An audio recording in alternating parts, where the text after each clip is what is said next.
Matius pasal 11. Setelah Yesus selesai berpesan kepada ke-12 muridnya, pergilah ia dari sana untuk mengajar dan memberitakan Injil di dalam kota-kota mereka. Yesus dan Yohanes Pembaptis. Di dalam penjara, Yohanes mendengar tentang pekerjaan Kristus, lalu menyuruh murid-muridnya bertanya kepadanya, "Engkaukah yang akan datang itu, atau haruskah kami menantikan orang lain?" Yesus menjawab mereka, "Pergilah dan katakanlah kepada Yohanes apa yang kamu dengar dan kamu lihat. Orang buta melihat, orang lumpuh berjalan, orang kusta menjadi tahir, orang tuli mendengar, orang mati dibangkitkan, dan kepada orang miskin diberitakan kabar baik.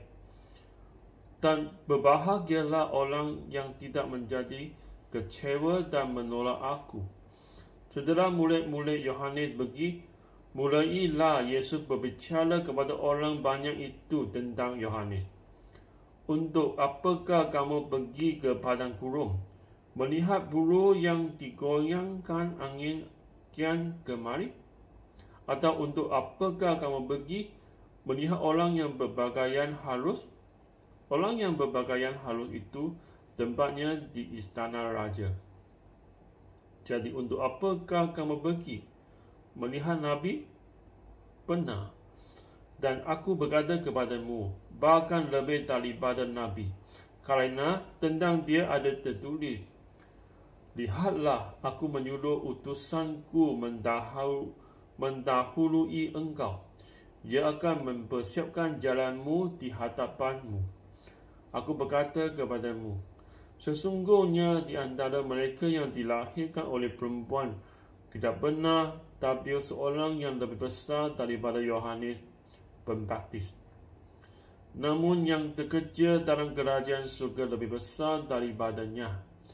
Sejak tampilnya Yohanes Pembaptis hingga sekarang, kerajaan surga diselong dan orang yang menyelongnya mencoba menguasainya.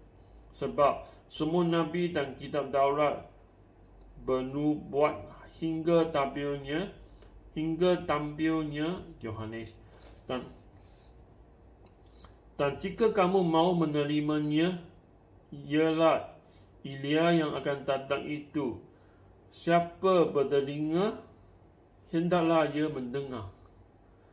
Dengan apakah akan kuumpamakan angkatan ini?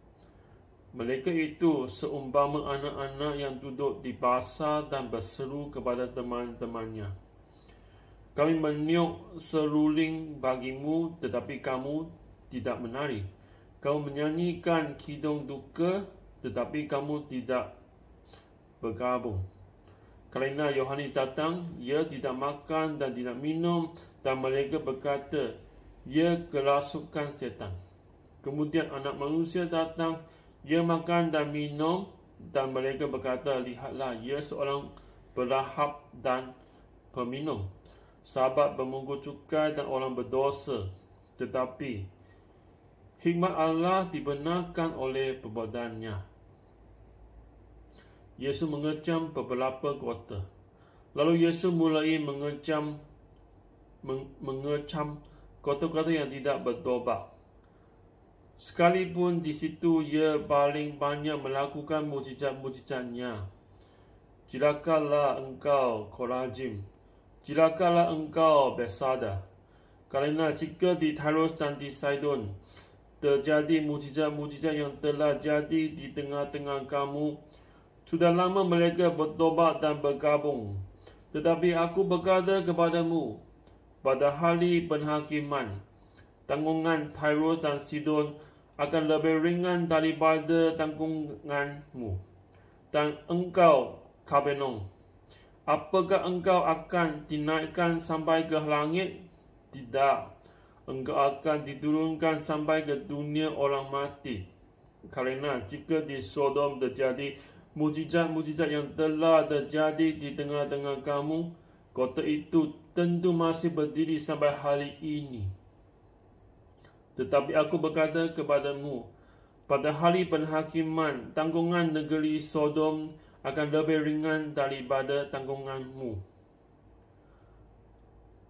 Ajakan Juru Selamat. Pada waktu itu berkatalah Yesus, "Aku bersyukur kepadamu, Bapa, Tuhan langit dan bumi, kerana semuanya itu Engkau sembunyikan bagi orang bijak dan orang pandai, tetapi Engkau nyatakan kepada orang kecil.